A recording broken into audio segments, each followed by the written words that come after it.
On today's episode, Benny, Dr. Nick, and I, Capaulli, talk about family dynamics. Stay tuned, baby. Let's talk about death, baby. Let's talk about grief and mourning. Is it argumental or existential? What's it mean to me? Let's talk about death. Hi, I'm Benny Capaulli, and I'm a funeral professional. And I'm Nicholas Capaulli, psychologist. Hey, Nick, let's talk about death. Let's do it.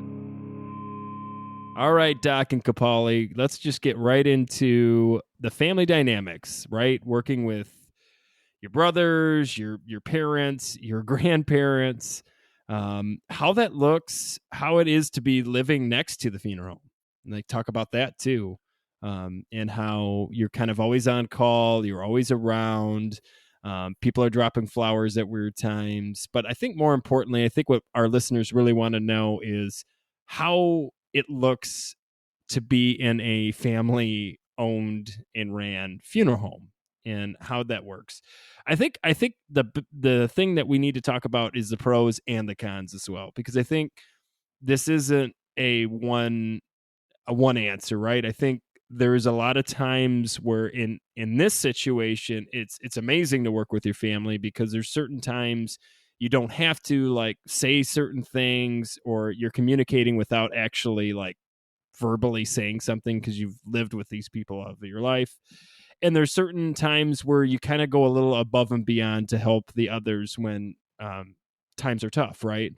Life's, especially as we've talked about on this pod, life can get very challenging, especially when it comes to dealing with grieving families as well as your own grief in that journey. So I'm going to talk a little bit about, I think the biggest pro for me is basically being able to, I hear time and time again, and Doc and Capaulli, feel free to chime in at any time, but I hear it all the time that like, I wish I would have spent more time with my dad, or I wish I would have spent more time with my mom or my brothers, or I wish I would have said this.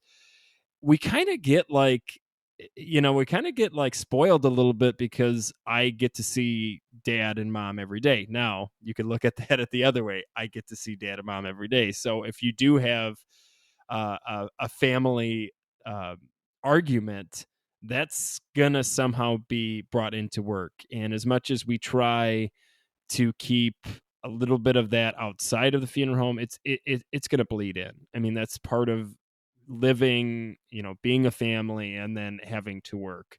But I think the other biggest pro I can see is I know the strengths of the individuals. I know what they can do. I know where they're coming from. I know, what's the thing that's going to really help the funeral home basically become more of a well-greased machine. And I think all of us in the family, just like every family, has a whole different, I don't want to say dynamics. I don't want to say that a bunch of times on this, the family dynamics, but that's true. I mean, we all have our strengths and weaknesses. But yet again, I think something that's important to talk about is it's not all flowers. There are times where we have big arguments that we have to still do the 9 to 4 and then take it home with us. And that could be a challenge. And, sometimes I you don't want to see somebody that you're challenged. But I think at the end of the day, it is awesome working with your family. Doc, why don't we kind of go to you, a little round robin here? Well, I was just thinking about the Benisms and how it's a flower. Some flowers have thorns. Every rose. So, it's funny because it makes sense in my mind for Ben, to being an optimist, to always go for the positive first. And I think it's really important for anybody to acknowledge that working with your family, especially when you're a close family, psychologically, it can be tough on a lot of aspects. One, it's very hard to separate work from home life, especially when work and home life involve the same people. So I think you kind of nailed a good part of it. I think there has to be some firm boundaries set I'm not saying that we all do it well, but I think that especially with Chris coming on board, we're trying desperately to set those boundaries, what they look like, who's in charge of what, um, kind of the chain of command. I think that's important. I think that also communication is something that we strive to do well at. Again, we're not perfect. No one is. Um, but being in a family owned and operated um, legacy or whatever we're going to call this, it has a lot of pros too. Obviously, we all take care of each other. If someone has to go home to take care of their kids, obviously that's not a problem. Family comes first, obviously, when you're running a family owned and operated business. But with that being said, we got to also be careful not to take advantage of that, knowing that we all love each other and that we're, looking out for one another. We have to be cautious to not purposely take advantage of that. So yeah, I think there is a lot of pros and cons, but I also think I think Ben nailed it with the flower. But I also think that we have to be real and tell people that we all are human and we have our own crap that we tend to bring in here. And but it's also nice to be able to see your family members every day, all day, or at least that check in for 10 minutes to how's everything going, that kind of stuff. So I think that was the biggest pro for me. What do you got, Chris? As I'm sitting here listening, the word that keeps coming to mind is duality, right? So we're talking pros and cons, we're talking dynamics. And one thing I noticed is working with your family is amazing. I do love it. At the end of the day, this was the best decision I've made. I actually regret not doing this sooner, but I can find that there are days that, I come to work because I want to escape my family and they're here. But there are other days that I want to come to work to get support and love and advice. So that's the duality of the pros and cons of when you're working with people that you love and you care about. They're there. They're going to help you. They're going to be, supporting you, but also they're going to know your business. They're going to offer advice when you don't want it. So duality for me is very important with any kind of small business family situation, because you're going to have that. Like, it doesn't, just because you're at work, it doesn't shut off that this is your mom or your dad or your brother, right? That's always there. That's always something that's playing in the background. That's the beauty of, if you're having a crap day, they're there for you. They're going to help you get through it. But also, maybe you're having a crap day and you don't want to have to deal with talking about your problems. So it's a back and forth all the time. Duality, I think, is a perfect way to explain it. Well, one of the big things too that I wanted to bring up that is more on the negative side too is whenever we have big family dates, like when a wedding comes up, that's something people don't realize is like we're 24/7 business. So if dad's going to be gone, I have to be here, or vice versa, being the only two embalmers, funeral directors. And Capaulli's learning this too, is just it's very hard to be able to do anything together. So when we were younger, we were able to go on, hunting trips or trips to local sporting events or whatnot. And as we get older, and as I am intertwining more into the managerial or eventually ownership of the funeral home, I'm realizing that the responsibilities are getting higher and higher, and the expectations are getting higher and higher, not only from my parents and my brothers, but also from the community, the families that we serve. They expect a Capal to be around. And that could be a challenge because there's times where I want to go to a wedding with my father. And most of the time one of us has to basically say, okay, you're going to go to the convention this year, or you're going to go to the wedding and I'm staying home, or vice versa. The other thing too about this family business too is we have the luxury or curse, whatever you want to say it, of living next to it, and we lived around this funeral home all of our lives. Forever it was mom and dad, and then when I started, I was still living at home and going to college, so I was a part of that, and that's great because the drive into work is pretty nice when you just have to walk across a parking lot. But the problem with that is people expect that. They expect, Benny or Dave's going to be around, so we can drop in at 8 o'clock with flowers. And it's very hard to humanize that we also have, kids we're trying to put to bed. So there's certain things Doc mentioned, and I think it's huge, is boundaries.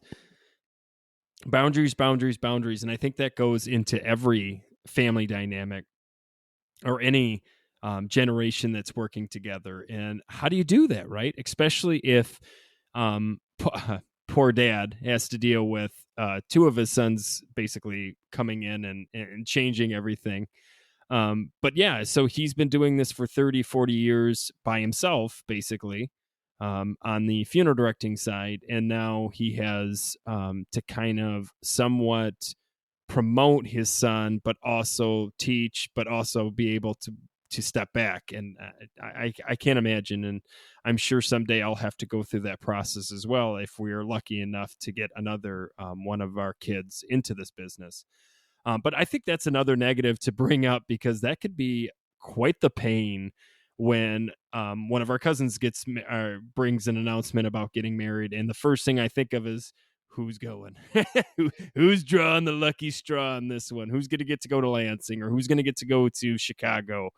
Because we were lucky enough to have a huge family. Or depending on the family member, who doesn't get to Right. go. I mean, at this point, Capaulli's on the lowest part of the totem, so he's going to have to stick around. But no, I think that is a definite negative thing. But Capaulli bring up a really good point about, like, sometimes you don't want to see your family, and guess what? You're going to see them on Monday, so maybe you get the Sunday off if you're lucky. So yeah, I'm. And I think that's comical too. I will say it is awesome to be able to, come into work at 9 o'clock, and especially if we had a late night, and we're picking on dad, or mom is bringing up some weird story from when we were kids, or one of my kids or one of Doc's kids are running around screaming, or like it's strange, but it's so true that this is an actual funeral home. I think people get so lost in the fear of a funeral home when this literal place, these four walls, have raised not only all three of us that are on the show right now, but our father, his father, and his father, and their families. And we hear the stories of grandma feeding her kids and her husband, but also the families that were coming in for the visitations and for the wakes. Like, this is an actual home. So the building itself is part of this dynamic too, like the actual location of where we live and the community and all that. And I think that's something also to bring up, is not only are we just coming into work and we're family, but we also live right here. It's all intertwined. Yeah, and I want to paint a picture, because this was something that has blown so many of our friends' minds before. So, and this is typical with funeral homes, but let's talk specifically about ours. There is an amazing apartment complex right above the funeral home, right? So we call it a funeral home because, yes, we're here to serve families, but we've also, like Benny was sharing, like, we were kind of born and raised here, so to speak. At one point or another, all of us have lived up in the apartment to some capacity. And it's amazing, like, when you bring somebody over that's never really been to a funeral home before, and you're showing them the building, then you go upstairs and you're like, wow, this is an apartment. Like, this is a normal, like, everyday apartment. It's like, yeah, like, it's no different than anything else. Like, and that's where I think the emphasis of home is so important, that you have little kids running around upstairs playing. And we joked about when we were younger, we would used to play with Teenage Mutant Ninja Turtles and Ghostbusters figures in the chapels, and, like, there's always been, like, a lot of, like, life and love and excitement. And it's wild to think that, because oftentimes funeral homes are associated with sadness and loss and depression, but in reality it is a home. And that's, I think, why this profession is so amazing, because we can bring some lightness or some light into darkness. But I just wanted to point out that the actual building itself, like, does house people. That's why a funeral home is actually a home, and I think that that's really cool. Not only that, but like we've used the building for other things, right? It's interesting is when people aren't around, we use this as a home. Like we use, um, the fridge goes out at the house, and it's like, oh, I got the fridge at the funeral home. I can take everything over there real quick. Or um, the funeral home has a generator, so anytime there's a big electrical storm, I could always go over to the funeral home. Or a tornado, it's got a basement, so we can like find shelter. Like, it's so interesting, and I think that's the biggest reason why people are so confused that we don't have fear in this building. We don't fear going into the funeral home, because for us it's home. It's like a she shack for people, or it's like a pole barn, or whatever. Hold on a She second. shack. Let's pause. She sack? She shack. What is a she sack? She shack. She shack. She shack. It's like those like when people Like build a shanty? yeah, like what like guys have pole barns, girls have she shacks. I think he's referring to like when you get like a hot tub, or is that what you're talking about? No, it's Where like you when women have their own like man cave. It's like that's the same thing. but Why they can't build they it. just have a pole barn? Why do can't we they have a to- she shack, Nick? Do you have a problem with she shacks? Why are we separating What's males that? What's to that, what's females? that when you build a like a extra building for your in-law suites? It's like the same thing. It's like this. It's the same idea, but it's like a she special. shacks. Any listeners this out up. there that have a she shack, please feel free to send us pictures. And really just hone in on Doc Nick. It's not as good as. Can we the get away from the pop-up she camper. shacks? The pop-up camper is the way to go. So let's get back in dynamics. Way better than a she shack. I think the main thing is there is a duality to it. There is bad things about it. The bad things about it is you are always around your family. You are always here, and you're dealing with people, that are dealing with grief and loss. And it gets even more interesting when we talk about when we're dealing with a loss in our family, and we're also working at a funeral home. So then it's like, how do you bring in and out? And that's a dynamic too that we could talk about in another pod, by sure. And I think we have already. But I think the big thing is it's a family. And so we're going to be there to help each other out, but we're also going to be there to pick on each other. And I think it's amazing. It's a lot of fun. And at first I thought I was going to be the only brother that went into this, and now I know that that's a farce. So I'm happy that Capaulli's joined and Doc is somewhat stuck around one way or another. So, And one last thing I do want to point out, when you hear about family owned, generational anything, and they've been around for 80, 100 years or whatever, that's a blessing to have, because with all the fighting and split families nowadays, it is something to be very blessed, honored, privileged to be a part of. To be a part of something that's been around for, what are we at, 89? no, not that 80, 85, 86, something like that. 87 maybe. We're getting we're in to the high the night. 80s. We're getting almost the night. We're in the high 80s. We're rounding up. But all I'm saying is like, there is a reason why we say we are honored to do this. It's a legacy, it's a family tradition, and it's something that we all are very proud to be a part of. I think at the end too, like, is it worth it to be for us? And I'm speaking for myself here, but I'm sure they're gonna say the same thing. Is it worth being a family dynamic run funeral home? Absolutely. I wouldn't change it. The pros more weigh out the cons here. But you know what, Doc? I think it's time. I think it's that Q&A time. Q&A, everyone loves that Q&A. Let's do it. Let's do it with the Q's and the A's. Capaulli, you going to lead us on this one? All right, this is existential. Let me start over. Existential Anxiety. I am 16 and suffer from terrible anxiety. One of the ways it manifests for me is health, death-related dread and fear. I am terrified of getting a terminal illness, but more so, I am terrified of losing the people I love. I have never lost anyone personally, but have watched my parents grieve as old friends passed away, leaving behind families and children of around my age. My grandmother has cancer. As of now, she is managing fine, and it's not terminal, but it was just another reminder of the finality of death. I think about death all day. I am wasting my life consumed by something I cannot control. What should I do? This is, I think we have a death anxiety podcast. So if you haven't checked it out, please do. Just scroll down. But this is a really good question. And so many people suffer from death anxiety one way or another. And I think honestly, everybody has some sort. I think Doc has said this I think a million times, but I think all of us somewhat have death anxiety one way or another. It's just like everything else. For some people, it's crippling, while others kind of have a better tool to navigate it in their own way.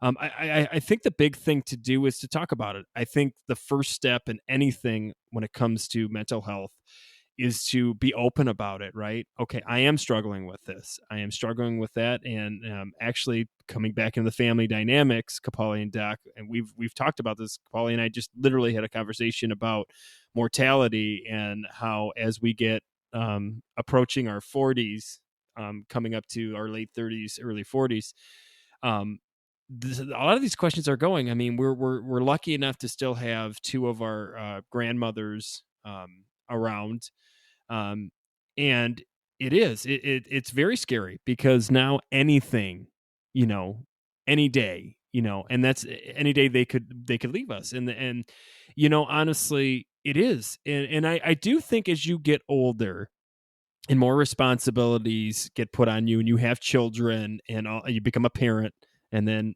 maybe you're blessed to become a grandparent someday.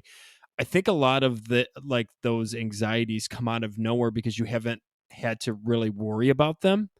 I think for this, he said 16. I think, right. That was age 16. I think he said. So right now we've talked about this. High school years are very, very, very, very impactful years when it comes to like designating what grief actually means to oneself, their own mortality. Maybe now they've seen, some of their schoolmates, pass or die in some trauma or whatnot.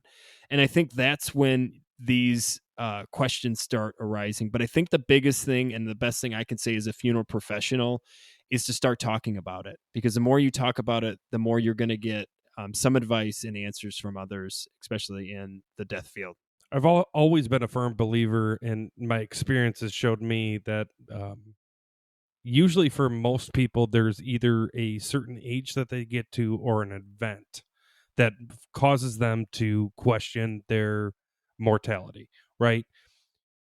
What is interesting to me is that what I have seen experientially through therapy is the younger that you're able to explore this, the better the prognosis or outcome becomes. The reason being is that most of our society shuns speaking about death. We've said this millions of times, so I don't have to repeat that. If you're at a young age and you're confronted with death, you start to begin to understand how important life really is. It's the yin to the yang, right? But one of the things that I've come to notice in a lot of clients is that first experience or that age where they get hit with that existential anxiety, they freeze. They freeze and they stop living. And the reason is that fear of death, which is, don't get me wrong, it is extreme. We all have it. We might not all admit to it, but we all have it. But once you are really confronted with it, for a lot of people, it literally puts them into shock. That's why they can't stop thinking about it. That's why they're dreaming about it. That's why they're overly worried about their, grandparents or their parents. Because once you're confronted with death, you realize death is all around you. It's not just in humans, it's in animals. Our trees, we live in Michigan, our trees literally die every fall and winter. and then they come back. And the thing is that, whether you believe in an afterlife, whether you believe in coming back here, becoming a butterfly, the truth of the matter is that with life there has to be death, and with death there has to be life, because without one or the other, it wouldn't exist. And I think that's the truth of the fact is that we really need to focus on the short period of time that we are on this earth. We need to focus on living. Yes, do we need to get our things in order? Yes, should we think about wills? Yes, should we try to take care of our children or our grandchildren? Absolutely. But with that being said, if you are stuck, if you are a person listening to this and you are stuck, reach out to a professional, whether that be a funeral professional, a priest, a minister, or a counselor therapist. This is what we're trained to do. We are trained to talk about this. If it is an extreme grief, if it is a traumatic grief, I would recommend reaching out to a specialist.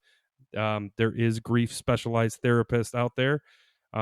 So you have help. You're not alone.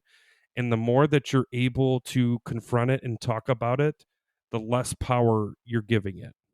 I think that was well said by both of them, Benny and Dr. Nick. The only thing that I wanted to piggyback off of Benny was, yeah, we literally had a conversation earlier today about this. I'm 37 years old, and my comment was I kind of use, I think Dr. Nick said you use like an event, or you use something, you have something that you kind of age, you base your mortality off of. So for me, it's 80. I think if you can make it to 80, that's good, right? You did good. So if that beeth the case, and I'm 37, I'm a few clicks away from 40, which is half of 80. So that's when I'm like, okay, so now I'm at the point where, I need to start figuring out, how am I going to spend the second half of my life? What am I going to do? I'm at the funeral home. I love it. This was the right choice. Like I had alluded to earlier, I wish I had done this sooner. But it's, am I spending the right amount of time with my kids? Am I spending the right amount of time with my family? Am I doing what's making me happy? And I think that that's really important when you're thinking of mortality, especially if you're using a date or an event. Just to me, live life at the fullest. And maybe 16 is young to me. When I'm hearing this question, I think that's really profound for a 16-year-old to be experiencing and asking these questions. I think that's amazing, but also sad. I just would hope that he could see that he's got a full life. I think it was a gentleman that asked it, but regardless, like full life ahead of him. And there's going to be good experiences, there's going to be bad experiences, but they both had said, ask the questions, have the conversation. The more you talk about it, the less scary that it is. And you're going to have people there that are going to love and support you and help you. But that's not the end of it. You still got to keep digging. You still got to keep researching. You still got to keep asking those questions. So that's what I have. You both are, that was great. It was a great session. Well, yet again, thank you so much for those questions. Keep them rolling in. And you can write those questions to us at letstalkaboutdeathpod@gmail.com. Please like us, subscribe us, give us all the stars. If there's thumbs up, 2 thumbs up, 3 thumbs up, you know what? 4 thumbs up, any thumbs up. Give us all of that. Send us out to your friends. Spam us out there on the internet. Just get us out there, because honestly, there's somebody right now that could really get something out of this conversation. And if you need any information on how to make she shacks or how to decorate them, you know how to find us. So yet again, if you are not talking about death, then you are not living, baby. Thanks, Capaulli.